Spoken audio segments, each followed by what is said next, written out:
पहला लेक्चर है। इस लेक्चर की कंटेंट कुछ इस तरह से है।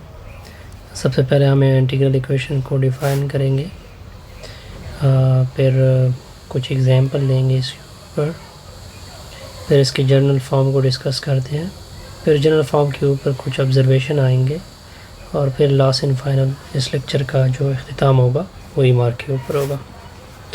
तो सबसे पहले मैं डिफ़ाइन करता हूँ integral equation.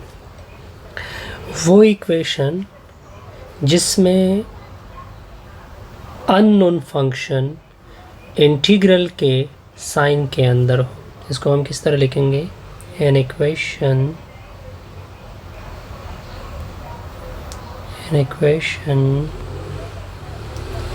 is said to be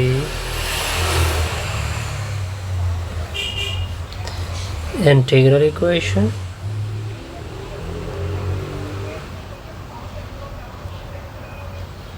if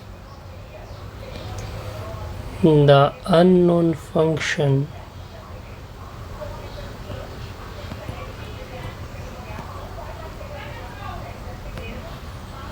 appears an integral sign.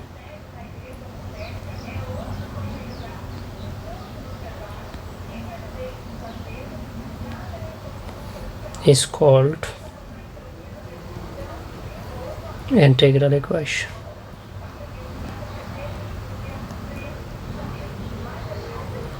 Okay, अब इस चीज़ को एग्जांपल से क्लियर करते हैं कि इसका बेसिक मतलब क्या है।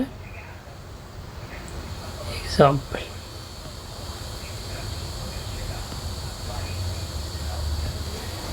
अब पहले एग्जांपल क्या है? चेक वेदर द फॉलोइंग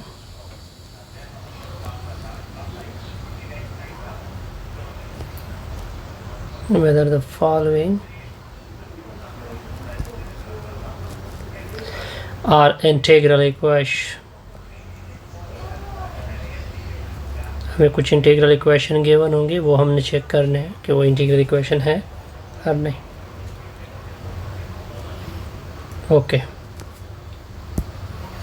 वो कौन कौन से हैं? नंबर 1, एक इक्वेशन हमें गिवन है y of x equal to lambda a to b k of x t y of t dt। एक इक्वेशन ये है। दूसरी इक्वेशन क्या है? y of x equal to sin x plus 0 to 1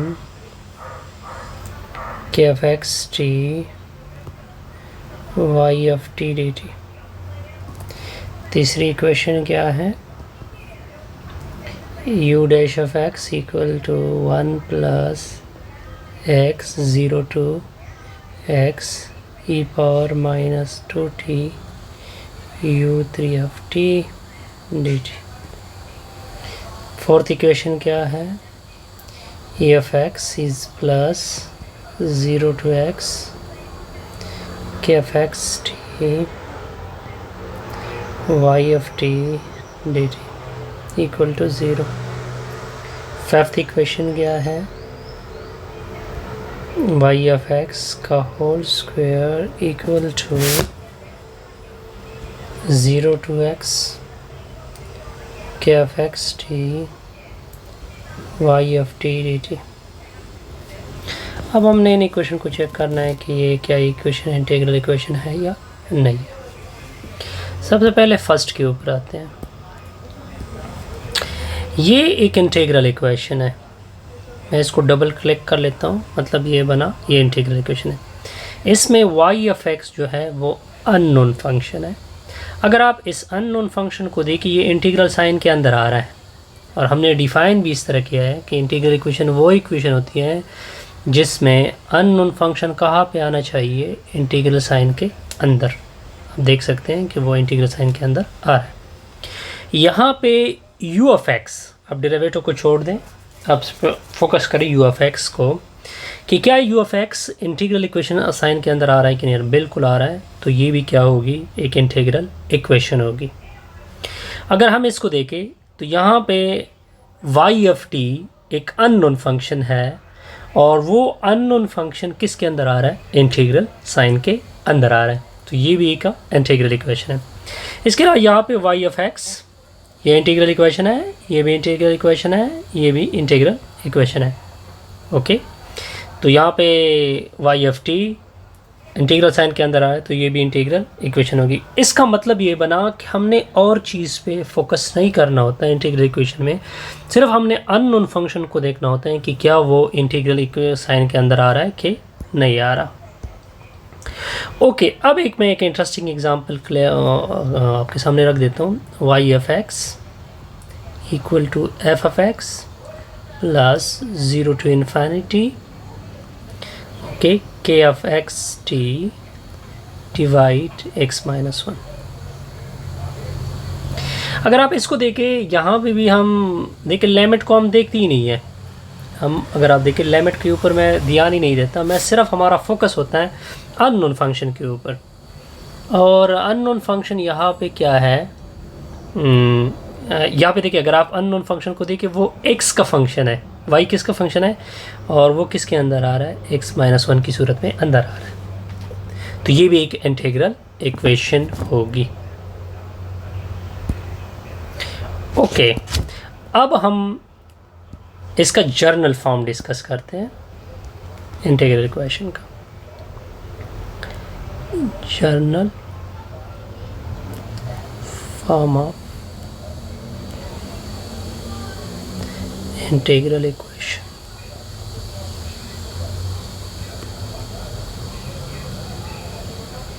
okay,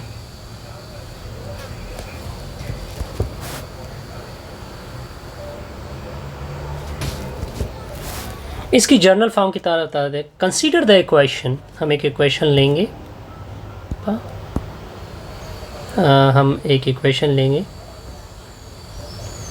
consider the equation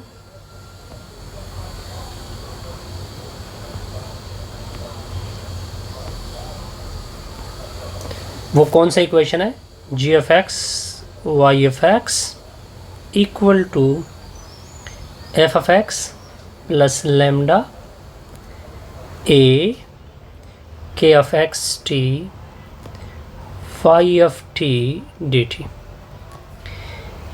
is a general form of integral equation. इसको बोलते हैं general form of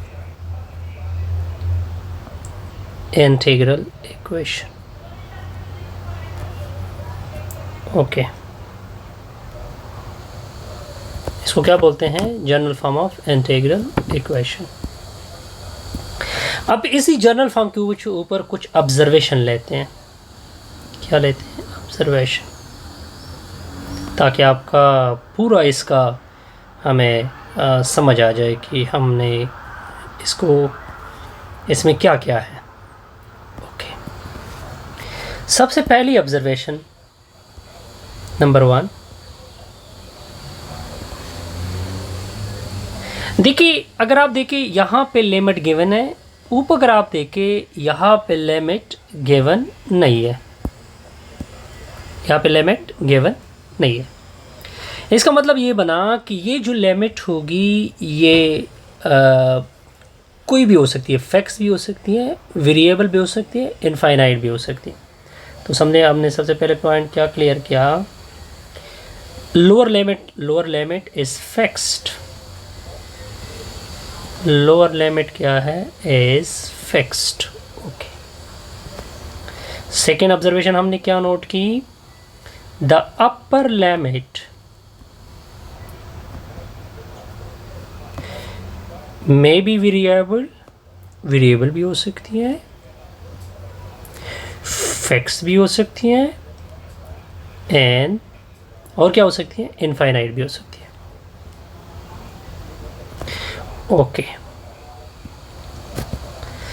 third observation हम क्या कर लेते हैं, ये देखें, यहाँ पे जी एफ एक्स नज़र आ रहा है, एफ एफ एक्स नज़र आ रहा है, इसके अलावा के एफ एक्स टी, ये तीनों मैंने उठाए, g f x f of x और कौन सी उठा रहा हूँ कि f x t are known function. ये सारे के सारे क्या है, नॉन फंक्शन है। ओके, ये सारे के सारे क्या है, नॉन फंक्शन है। फोर्थ ऑब्जर्वेशन में क्या कर रहा हूँ, लेमडा जो है, लेमडा अगर आप देखें लेमडा को इज नॉन ज़ीरो, वो ज़ीरो नहीं हो सकती, हाँ रियल हो सकती है, रियल और कॉम्प्लेक्स दोनों केस पॉसिबल है। अब देखें ये जो वाई एफ एक्स है या वाई एफ टी है, क्योंकि वेरिएबल के चेंज करने से कोई फ़र्क नहीं पड़ेगा, वाई एफ टी और y f x are unknown function, इस वजह से तो इंटीग्रल इक्वेशन बना है, और अननोन फंक्शन, ये क्या है, अननोन फंक्शन है। ओके, ये थी कुछ ऑब्जर्वेशन जो हमने इसके ऊपर की है। इसके अलावा एक और रिमार्क डालते हैं यहाँ पे, मैं कि यहाँ पे एक रिमार्क डालता हूँ आपके सामने। रिमार्क क्या है, देखिए अगर आप देखिए हमने कुछ फंक्शन का जिक्र किया है इस इंटीग्रल इक्वेशन में, वो कम्प्लेक्स भी हो सकते हैं, रियल भी हो सकते हैं। वो कम्प्लेक्स वैल्यूड द फंक्शन, मैं इस फिक्र को इस तरह लिखता हूँ, the function involved in integral equation जो इंटीग्रल इक्वेशन है, जो ऊपर आप देख सकते हैं इंटीग्रल इक्वेशन जर्नल को, में भी कॉम्प्लेक्स वैल्यू फंक्शन हो सकते हैं।